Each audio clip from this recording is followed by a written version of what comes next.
Welcome back. I'm Gary Parr. And I'm Christine Williams. You are listening to Fiber Talk, that twice-weekly podcast for people who make fine art with needle and thread.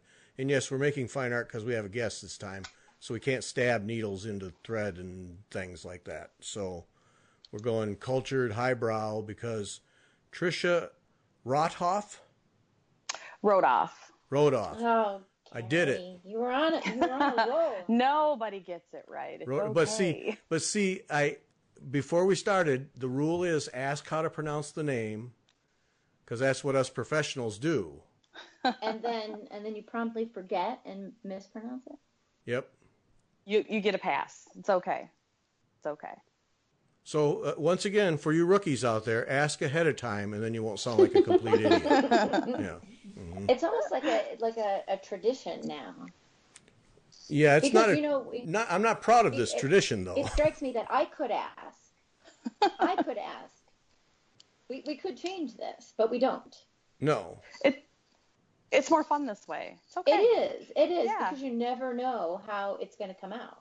There's an element of surprise. Exactly, for me as well. Okay. So now, the idiot here will continue with Trisha Rothoff. Yes. And your business, 3 Owl Threads. Yes. Now, I've been studying you for 3 days here, and I have to say I'm still having a little trouble getting my arms around how this business operates. Because you do it out of Facebook. Describe how you get to this business and then how it functions. Okay. So in way back, if you take your way back machine, in January 2013, I got the bright idea to start my own business. She's telling a 63-year-old that way back is 2013. Okay, all right. I'll go along with her. I'll ride along. Okay. Yes, ride along. At this time I had just become a stay-at-home mom a year. No, not even. I wasn't even stay-at-home mom yet. I was a year out from that. I just had my second son. During a pregnancy purchase whim, I purchased a long arm at the quilt show that I was at. I was at AQS in Grand Rapids. That's quite a whim. That's quite a whim to purchase one of those. And it was exactly, I took a picture of it and texted it to my husband, and I was like, hey, honey, can I buy this? And if anybody knows anything about long arms, it's not like they're $20, No. That's not a, hey, yeah, right. No. And he's like, well, I mean, if that's what you really want to do, we'll make it happen. Okay. So that's what I did. And let me tell you, that was a very generous thing, because it's not like we can't just make purchases like those. Like, you got to have some heart for him to be able to say, oh, okay, let's do that. Very big credit. Well, I was pregnant and he just didn't want to mess with me. So, so a couple weeks later, this big long arm shows up and we get it all put together. And then I promptly leave it in the basement collecting dust for about 2 years. True story. Excellent. Yeah, right. I was afraid to use it. I didn't want to put anybody's quilt on it. I didn't want to put my quilts on it because I was just going to ruin them and they were going to hate me, and that was just going to be the end of it. So finally, after I had our third son and I became a stay-at-home mom and I quilted more and I used it, I thought I really could make myself a small business, just small, no big deal. Get some quilts, sell some fabric, just do a little something for some extra jingle and change, because I was home now and raising kids. It's very, it's very fruitful, but it doesn't pay. You know what I'm saying? Right. So I started my Etsy shop first, and I sold fabrics that I loved and I wanted to use. And right around the spring of 2015, I got back into cross stitch, and I was like, wow, I could, people are buying project bags and I have fabric, God knows. That happens with quilters, doesn't it? It does. Yeah. I've got some. I thought, gosh, maybe I should set up a Facebook group just for stitchers and sell these project bags. And then of course there'll be some that don't sell, and then I'll put those on my Etsy shop. And this way I had just been introduced to cross stitch again. I just found the FlossTube community.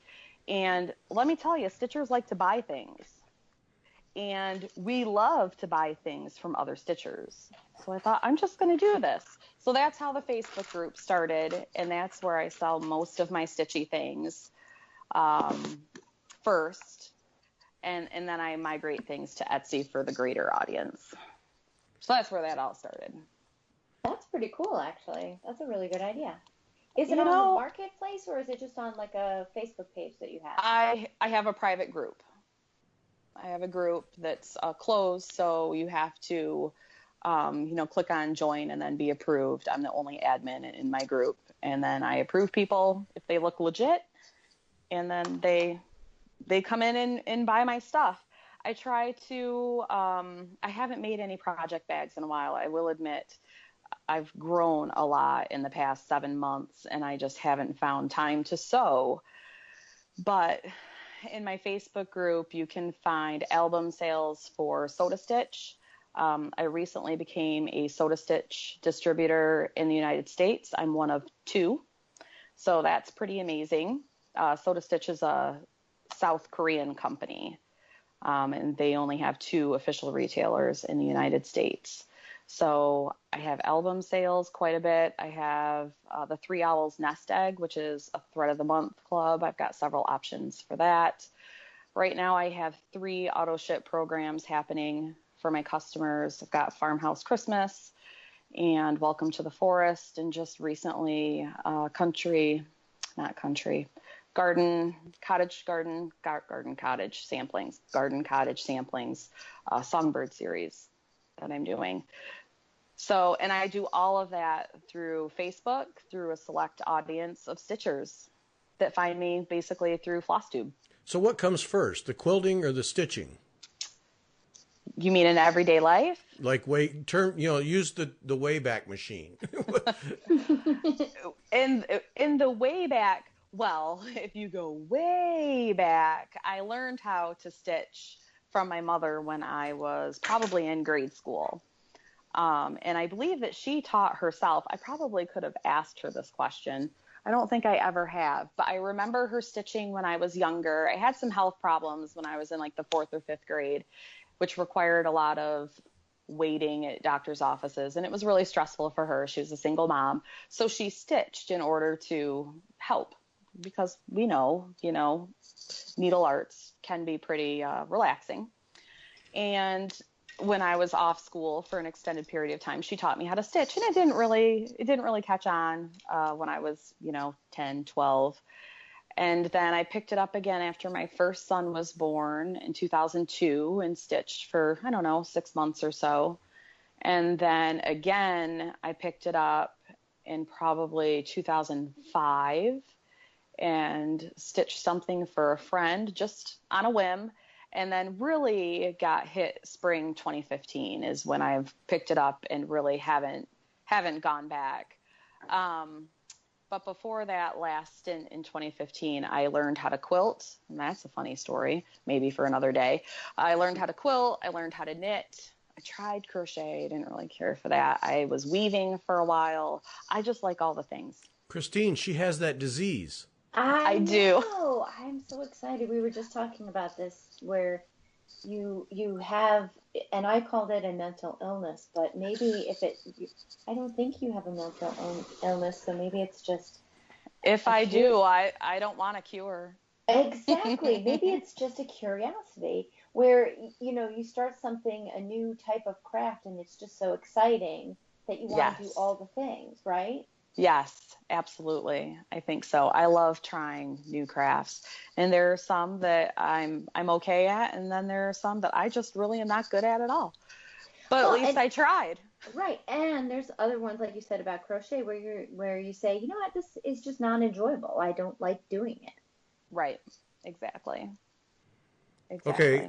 Now I gotta know the funny story about quilting. Of course. You brought it up. You can't. we got all kinds of time, so tell the story. Okay, so I wanted to learn how to to quilt in probably, I think 2004, I took my first lesson. But a year before then is when I purchased my sewing machine. It was an $88 Brother sewing machine from Walmart, a Black Friday sale where I got up at 6 a.m., the only time I've ever done Black Friday shopping. Went and got my sewing machine. I was so excited. I brought it home, put it in the kitchen, and once again, it stayed in the box for 1 year in my kitchen. And when I finally got the nerve to take a class, I went to our local quilt shop in East Lansing. It's called Country Stitches, and I took a quilt making 1 class. And I met there my teacher, who is now a very good friend of mine. Her name is Bev, and she sat me down and she's like, "Why is your sewing machine in your box?" And I said, "Because I've never taken it out." And she kind of rolled her eyes, and I thought, oh, this is the beginning of a wonderful friendship. I can tell. So she pulled it out, and she's like, "Okay, we need to she actually took your machine out of the box. Yes, okay. Yeah. This is sad. Took it out of the box. I know, it really was. And she's like, "Okay, we need to thread your bobbin." And I said, "What's a bobbin?" Say, so the bobbin's not even threaded. No, I didn't know how to do anything. And she's like, "Okay, let's get out your manual." And she's thinking, they don't pay me enough to teach somebody like her. I already know it. But she gets me through the class. And then at the end of the class, it's a 3-week class. So we have homework. We have to go home and finish piecing our 4-patch squares. And we're getting everything together, and I put the top on my machine, the case, and it won't go on because the spool of thread is still on, the little silver post. And I had to take it off, and I was terrified to take it off. So I got a piece of tape, and I very gingerly lifted it off that post, laid it on its side, and taped it to the top of my machine so I could just untape it and put it back on. And that was my first lesson. And she still tells that story to her beginning quilters every time. I'm to do. I'd tell that story to everyone. Yeah. Yep. That was my first foray into quilting. And I do still very much love it. Actually, Bev organizes 3 quilting weekends a year with a group of us that I'm glad she still invites me. So I get to quilt with her at least 3 times a year. She still lets me come along, even though, there's that one time with the spool and the tape. As you're talking, so Gary's both, I think best and worst quality, but mostly best, is Gary loves to be precise and to get things to be perfect is one of his greatest joys. And as you're talking and thinking about quilting, because I've done a bunch of quilting also, it strikes me, because Gary also just started with a sewing machine, I was thinking what a great thing it would be for Gary to do something like an 8-point star, right? Oh my gosh. That feeling you get when you actually unfold the square and you press out your seams and all the points are perfect. Gary would be so happy. Gary, you would. I think you might have to try a quilt square or 2. I agree. You're going to have to put that on your bucket list. I think so, because there's an element of because that is the one thing, and I am not a person who tries to be perfect at all. But that is the one thing with quilting, you absolutely have to be spot on. There is no room for error, because if it's not perfect, it doesn't look right at all. It just looks like a sloppy mess. So you absolutely have to be completely precise. So this is so right up your alley, Gary, completely. We've got a new hobby for you, Gary. Totally. Yeah, there's just one thing. It just doesn't interest me at all. No, but I'm telling you.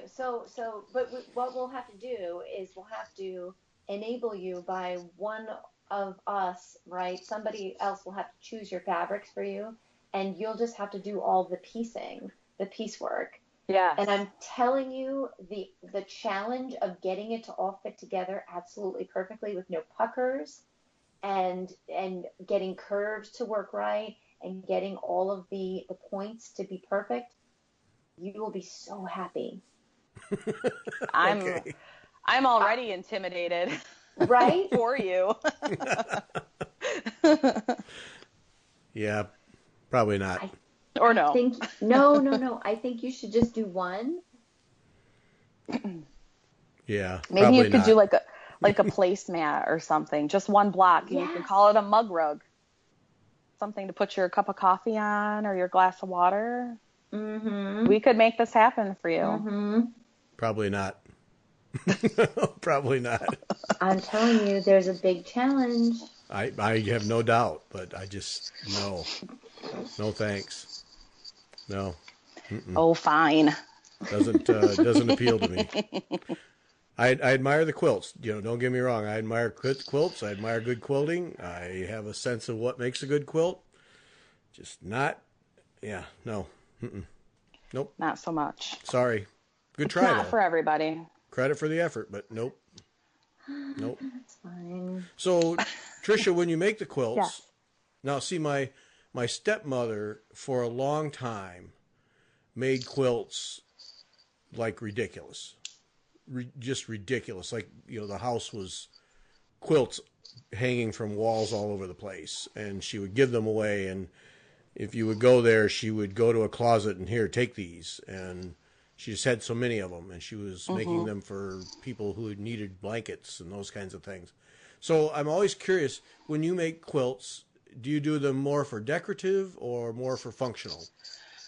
I'm more of a functional quilter. Okay. I want my quilts, and I give most of mine away. I want them to be used. I want them to be dragged through the dirt. I want baby quilts to be like snotted on and chewed on and pooped on and ripped and dragged through the mud and wrapped up when the kid is sick. Like, I want them used so much that they're in tatters by the time their life is over. Like, that, nothing more gives me joy. You want the quilts to be the Velveteen Rabbit at the end. Exactly. I don't, and I won't give a quilt to somebody that I don't think will use it. I just won't. For a long time, 1 year, I think I gave baby quilts to like 6 people. Everybody was having a baby. And I said, you need to make sure that you use this. Oh, but it's so pretty. Well, it's nothing if nobody's using it. So that's that. So I'm a functional quilter. I do have some wall hangings, some seasonal wall hangings that I put out. I've got a couple table runners that I have out, but for the most part, they're big quilts, and most of them I give away.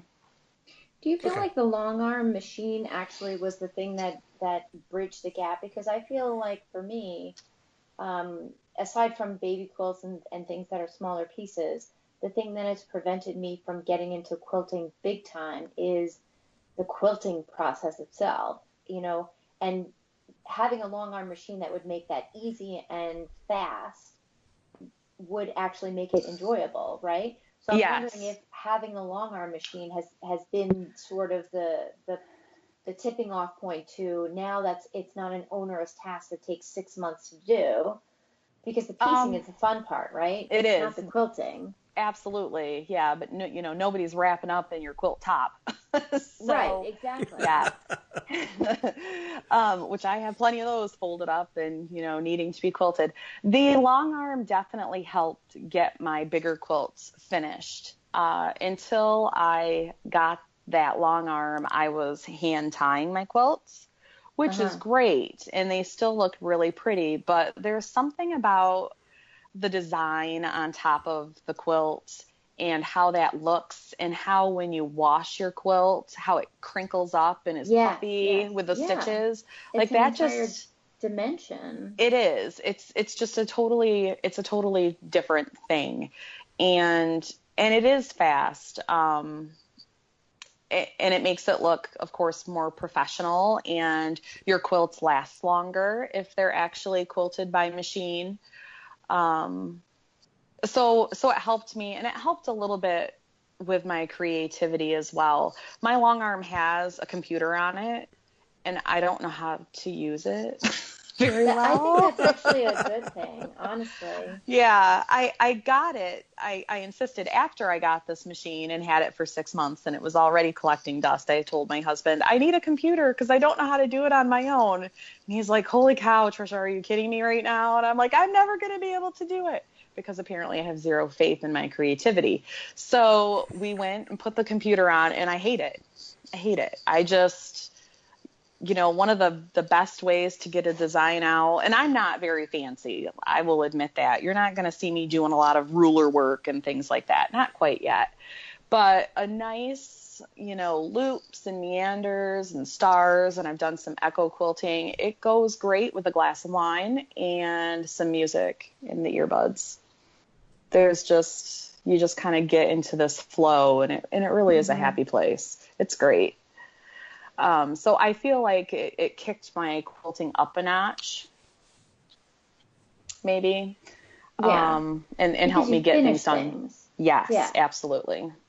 Don't tell that to my pile of quilted quilts with no binding, though. If I could find a machine that would bind them for me, I'd be golden. You'd think there'd be one you'd think there'd be one by now that would just bind them for you. I'll think. I can bind things until the cows come home. I just don't have a long arm, so I sit here with quilt tops and just look at them sadly because they have no home. I know, and they do. They have those like Sweet 16s that are sit down long. They aren't long arms; they're called mid arms, where you can sit down and you actually move the quilt, and the machine is stationary. Which I can't quite wrap my mind around, but that's how it works. And they're a little less intrusive on space and on the pocketbook. So that's, a good option for somebody starting out too. I just was pregnant and crazy. So that's how I ended up with mine. I get it. So, working the system, we call that. That's exactly what I did. It's almost embarrassing. So I'm curious about you've got this 3-owl threads, and what is it? The nest egg. The nest egg is my thread subscription. I started that in January, not really having a huge expectation. I had a stitchy friend who said, "Hey, you should start selling some overdyed threads. I'd buy them from you." And I was like, oh, okay, let me look into that. So, I got a couple wholesale accounts and I was like, yay. And then another friend said, you should do a thread subscription club. Other shops have them. I would give you my business. And I was like, oh, let me think about that. So I did. It launched in January 2018. And right now I have, I think, like 115 customers with almost 200 actual subscriptions because I have about 7 options, I think. So I sell a gentle art option, both 5-yard and 10-yard skeins, a Weeks Dye Works, Classic Color Works, Dinky Dyes, Thread Works, and Karen Water Lilies, I think, are my options. What is it? Each month you put together a color theme or something? I do them in alphabetical order because, some people have that need for organization. And, hey, there's nothing more organized than the alphabet. So I order all of mine in alphabetical order. And they are, the cottons are all 10 skeins a month. And then the silks are anywhere from, I think, 4 to 5, depending on the subscription option. Okay, you got to help me. Alphabetical order of what? Of the name of the color. I'm sorry, it's the color. So anybody that signs up for the Gentle Art threads, they get 10 a month. And I started ordering them with 12 grain. 12 grain was the first color in the Gentle Art line by alphabetical order. And it's 12, 1, 2. Yeah. And then there was like acorn and, on and on. So every month I choose another 10 from the alphabetical order list that I have. So everybody is getting threads in alphabetical order. So these would be things that obviously are not being chosen for things that they're kidding. They're just things that are going into a stash that would be used for a painted canvas or something like that. Well, I call it the nest egg because, people save money for their retirement nest egg. Yeah, so this is their floss nest egg. Mm-hmm. Yeah, just something to stash away. Mm-hmm. Okay, I can see that. Yeah, because most of them will have a color theme of the month or something, and then, I thought about doing that, and I asked a few people about it, and they were like, "No, I think you should just do it alphabetical. One, it's easier for me to keep track of, so I don't get any duplicates." And I guess it's less taxing on my creative side. I don't have to go, oh my God, this month they're going to hate this bubblegum pink and lime green, but I think it's great, I actually think it makes more sense to do it alphabetically, because if I were a new subscriber, let's say, and I was going to do a painted canvas, I would rather get something that had a smattering of different colors than all blue, because all blue is not going to be helpful to me to do a painted canvas unless it was a painted canvas of the ocean. You know what I'm saying? Right. Like you need to build up sort of an array, and before you start getting into the depth of sort of a broad scope of blues and building it that way. You need to build up across the entire colorways before you start getting into the depth of each different color. Mm-hmm. So I actually think it's smarter to do it this way. Well, and I find that when the threads come in and I'm sorting them, I think to myself, I don't know if I ever would have picked that color off, a swirling display. Like, would have I ever looked at that color and picked that up because I liked it? No, probably not. But it's beautiful, and it's one that I've never seen. So I think that diversity in the thread colors gives a lot of options to stitchers. I kind of actually like the idea, too, that in a way you're forcing people to use things that they wouldn't normally use. So if you go into a shop, you're going to gravitate towards the things that are typical, quote unquote, beautiful things, right? So things that are very accessible visually. And I like this idea that it's the acid lime green and things that you wouldn't normally pick up, but if they're in your stash and you want to use them up, you're forcing someone to sort of stretch a little bit creatively to use a color they wouldn't normally use. And everybody sort of has to work a little harder and be a little bit better of an artist in a way. And that's kind of a great idea. Because if you have all the colors in the world, you're going to pick things that are easy, even if you're not trying to. But if you have a limited palette that's forced by what you've been given, you have to work with what you have. And so you have to be more creative. So I kind of like that idea. I like that idea, too. All right. The Soda Stitch. I had never heard of the Soda Stitch line. And it's not my cup of tea, but I find them fascinating. How do we come up with that? Well, again, I think my whole business is just built on the idea of others. I've really lucked out because I had another stitcher email me, and he said, hey, have you ever thought of selling Soda Stitch? And I said, no. Why would I think of that?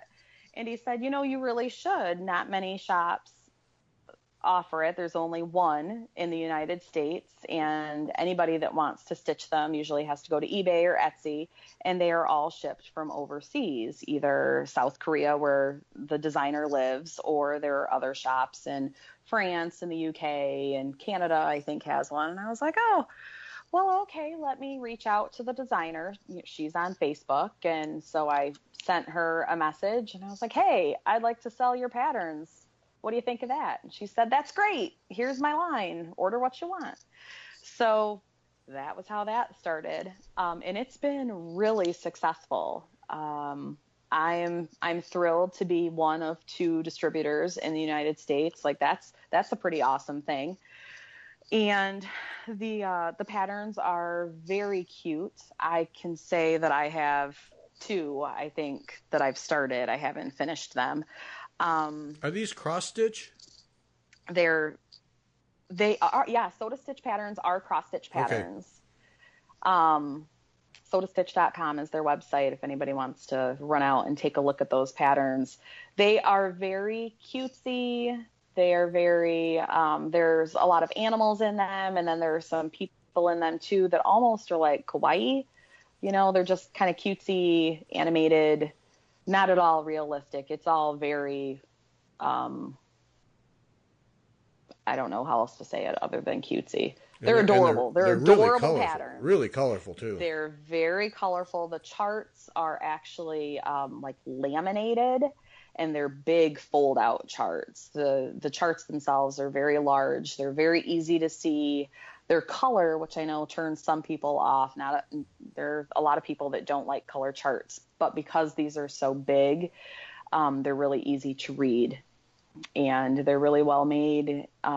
Sunny is the designer for Soda Stitch, and she has a brilliant creative outlet with these. She's done some beautiful things, and she does come up with new designs every 1 to 2 months. So I've constantly got something new to order, and they've been really popular. I've held several album sales in my group, my Facebook group, which is where I usually release them first. And I've done a couple YouTube sales. I'm trying to alternate now. Somebody else gave me the idea for those stitchers that don't have Facebook. They'd like first crack at them too. So why not do some live YouTube sales? So I've done a couple of those.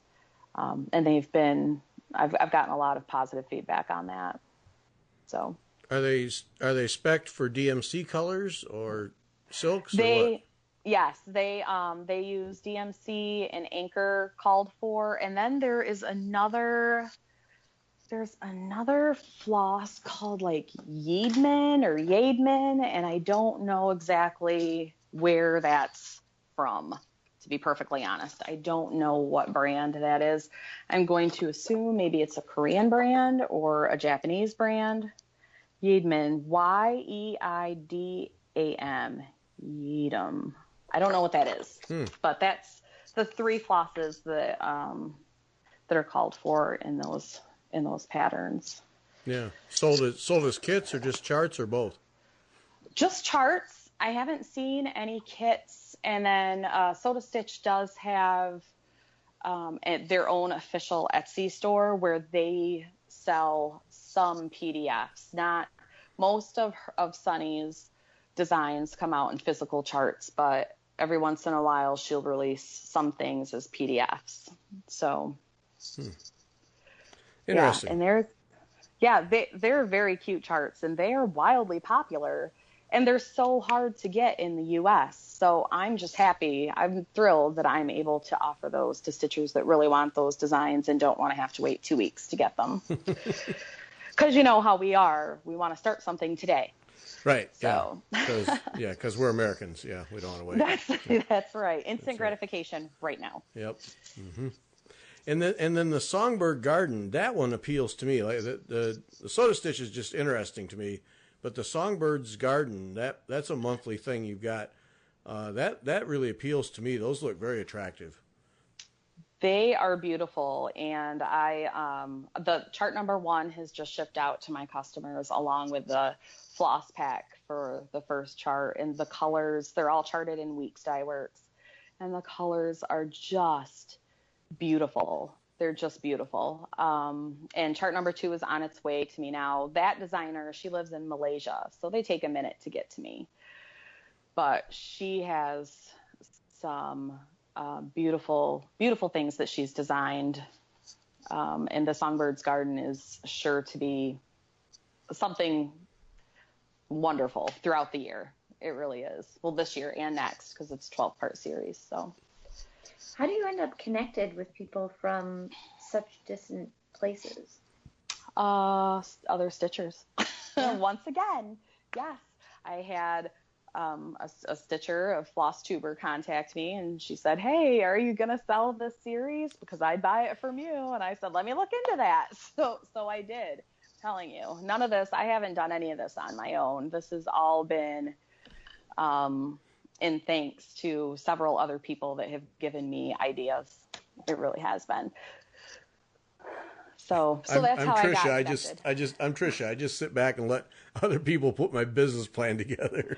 Yes. How lucky am I, right? Yep. Sounds like so far it's been spot on. It really, hey, this community has some amazing ideas, and I'm still new, to stitching. I just started again in 2015, and I was stitching, Lizzie Kate, because they had been there forever, since I had started. And my knowledge of other designers is really still quite limited. So I count on other people to give me ideas, to tell me what they want to see. What would you like to see my shop sell? What would you buy? What can I do to help you and help your hobby and whatever gives you joy? How can I provide it to you? And so far it's worked out pretty well. That's great. What's the stitching scene in Michigan like as a former Michigan resident? What is it active in Michigan? Plenty of stores or? We have one, I'm like right in the middle of all of these outlying LNSs. So we have one LNS in Portland, Michigan called Mo's Needle and Thread. She's right in the downtown drag. She just bought a quilt shop, actually, I think about a year or so ago. And now she is the owner of a cross-stitch shop / quilting shop. It's pretty impressive. If anybody can get to Portland, Michigan, you're going to want to stop at Mo's. So that was such a Michigan thing you did there. I hadn't heard that in decades. The drag, the main drag. The main drag, is that a Michigan thing? Yep, I haven't heard that in ages. Wow. Well, you're welcome. Oh man, I had just a moment there.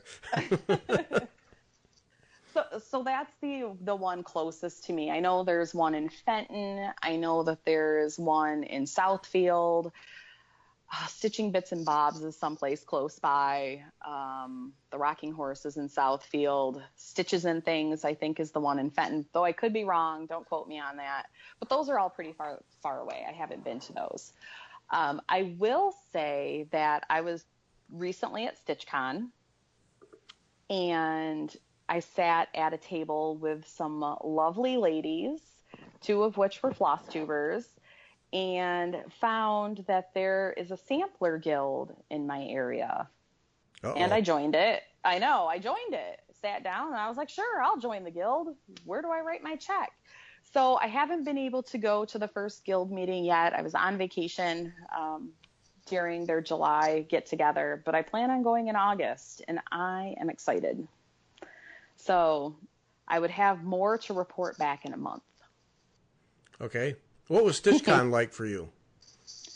StitchCon was very interesting to me. StitchCon was my 3rd stitching retreat.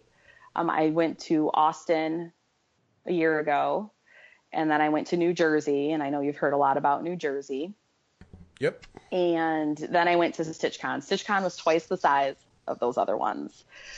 So for me, I didn't get to see everybody. I knew I wouldn't, but I didn't get to see as many people as I wanted.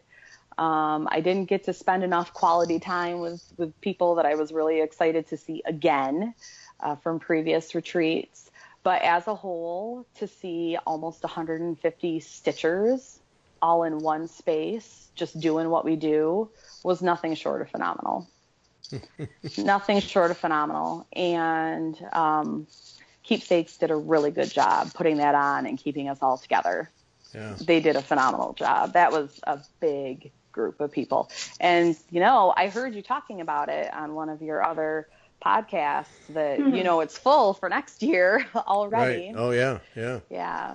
But I would say, if you could get a chance, it's an amazing thing to see, just to sit back and watch. It really is. Yeah. Get on the waiting list. Yeah.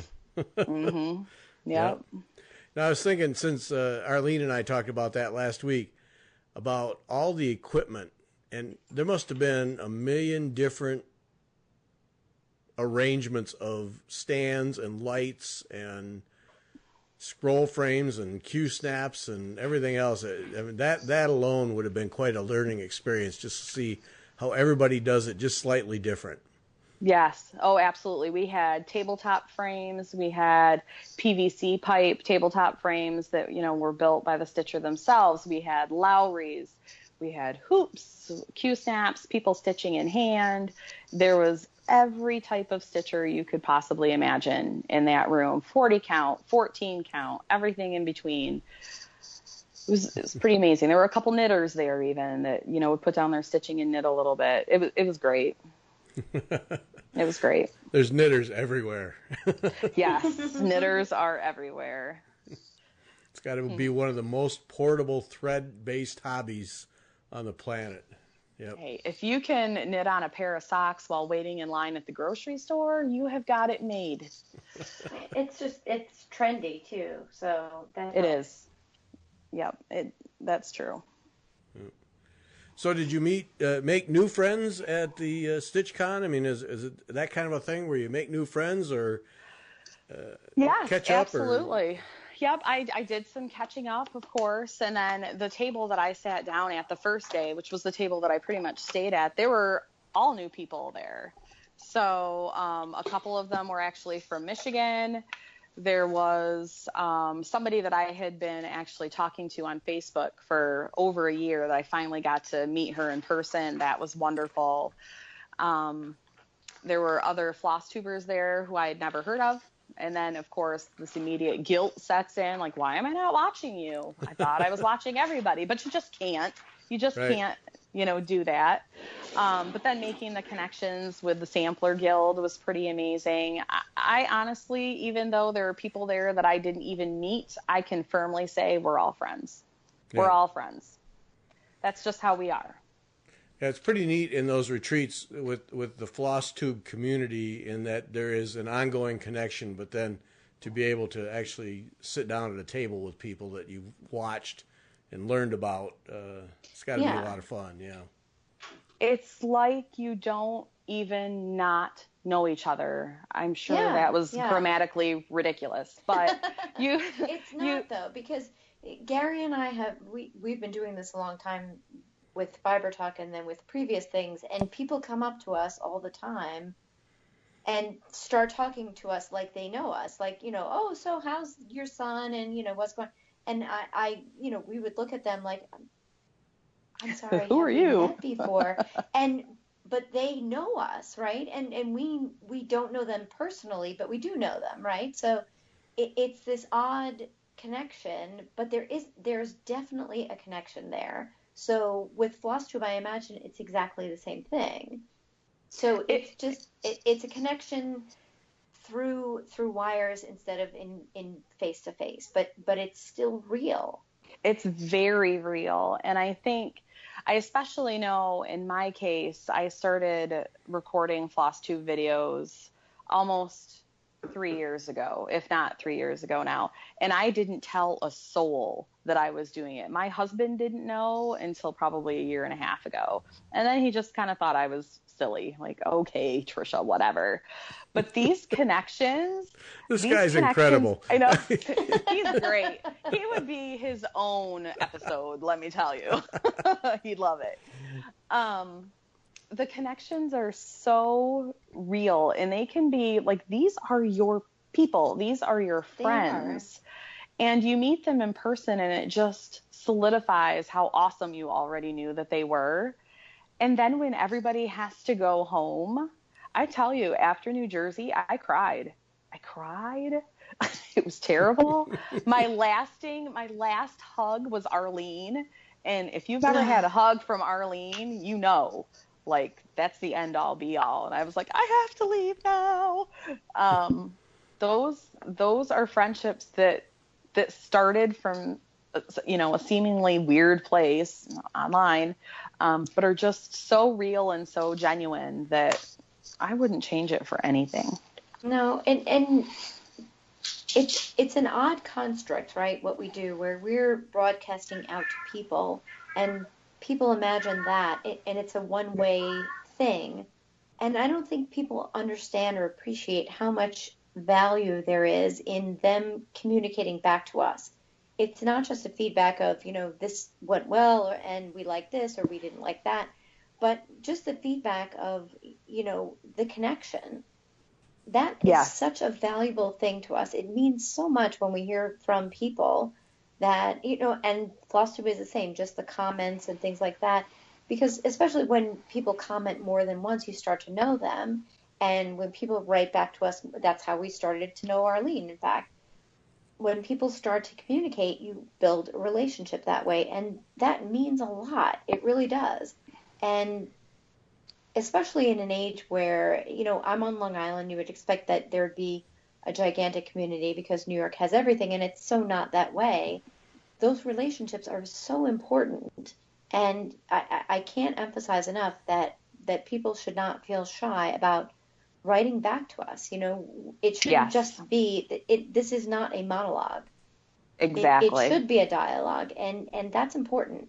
And we will write back, We're not, it's not teachers on the mount at all. It really is a communication that's in both directions. Yeah, it's a true relationship. No matter what the medium, it's a relationship.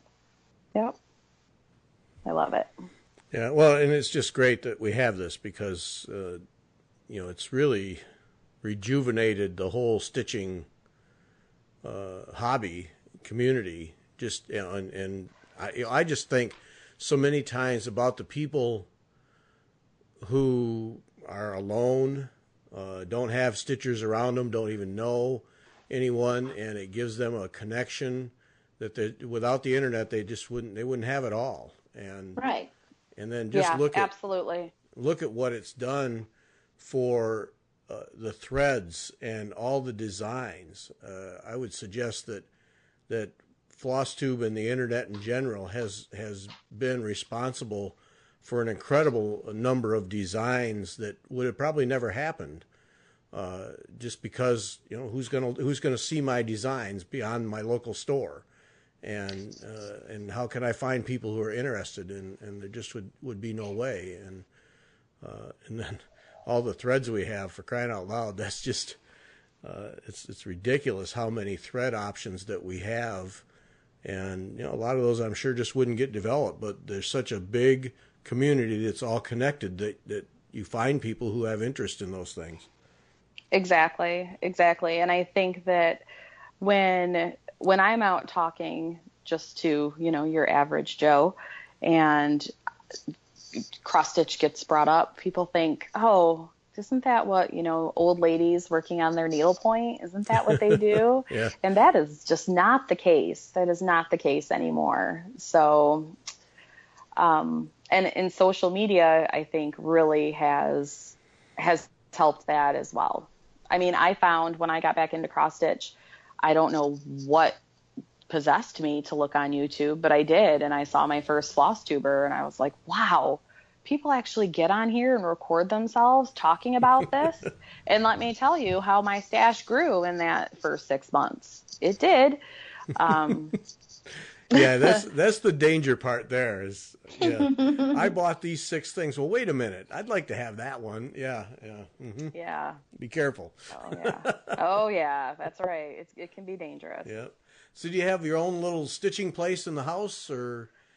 I have a corner. I have a corner in the living room that I stitch in. I have a chair that one of those old-timey, wing-backed chairs that my mom found at a thrift shop for me. And this is where I sit and stitch, right by my windows. And then I do have a sewing area in our basement that I sew in. But I stitch up here in the living room so I can be around everybody. Mm-hmm. Yeah, well, with kids, you do have to be in a place where you can keep an eye on all things. Absolutely. And thankfully, it's all been around enough that they really don't touch it. They're 4 and 6 now, and they've never really messed with my stuff, so that's good. Wow. That is, I know it's pretty shocking because, scissors and needles and all the fun things that would be great to stab and throw and whatever little boys do, but they haven't done it. So I feel pretty good about that. Next week, all hell breaks loose. I know. Now that I've said it, I've jinxed myself. So you have a lot of projects, or what? Oh, well, yeah. I have over 50 whips because Stitch Mania, when I first started, my first Stitch Mania was 2016. And I think that was the year I was turning 40. And so I was like, I'm just going to start 40 things. God, I never do that. It made for good vlog fodder, let me tell you. But yeah. How many of the 40 are finished? Oh, probably 5 or 6. There we go. Yeah. I mean, there's something that got finished, but not very many. So I do have a lot of projects on the go, and I'm always adding to them, but they all make me so happy. So yeah, that Stitch Mania thing. I couldn't even do that. People start. I mean, there's people starting something every day, and then yeah. I know, right? Well, that was that year I did 40 in 31 days. So there were some days I was starting 2 things. It's ridiculous. It's madness. That's why they call it mania.